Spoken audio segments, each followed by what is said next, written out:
Solapur झेडपीचे CEO कुशल जैन यांचा नवा formula. तक्रार केली की मिळणार थेट कार्यवाहीचा अहवाल।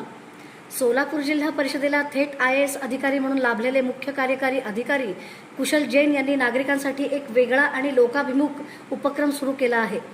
ग्रामीण भागातून येणाऱ्या नागरिकांच्या समस्या ऐकण्यासाठी त्यांनी दर सोमवार आणि शुक्रवारी दुपारी 3 ते 5 या वेळेत भेटीचे निश्चित तास राखून ठेवले आहेत।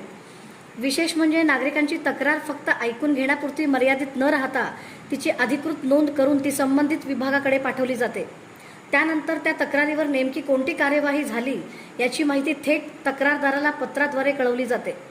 गंभीर स्वरूपाच्या तक्रारींमध्ये सीईओ जैन स्वतः लक्ष घालून पाठपुरावा करत असल्याचे दिसून येत आहे। जिल्हा परिषद प्रशासनात पारदर्शकता आणि उत्तरदायित्व वाढवण्याचा हा प्रयत्न नागरिकांच्या पसंतीस उतरत असला तरी दुसरीकडे पत्रकार आणि माध्यमांपासून काहीसे अंतर राखले जात असल्याची चर्चा देखील रंगू लागली आहे। नागरिकांसाठी आठवड्यातून 2 दिवस खुले दरवाजे, तक्रारीवर थेट आणि लेखी कारवाई अशी नवी ओळख सोलापूर झेडपीमध्ये सीईओ कुशल जैन निर्माण करताना दिसत आहेत।